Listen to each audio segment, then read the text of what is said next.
ሰላም አለይኩም ወራህመቱላሂ ወበረካቱ። ውድና የተከበራችሁ የቻናሌ ቤተሰቦች እንዴት ናችሁልኝ?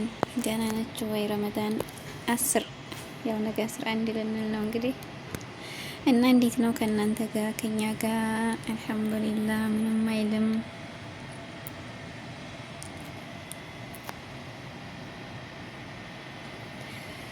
ነው ቡና እንጠጣ ማለት ነው።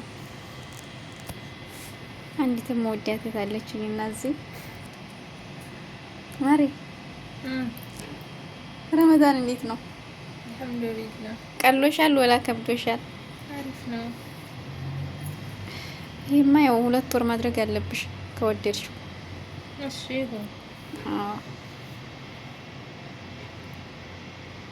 እና ውድ ቤተሰቦቼ ነው እንጠጣ። ሲኒዎቹ ደግሞ ውልኝ አሪቡ አሪቡ እያለች ነው።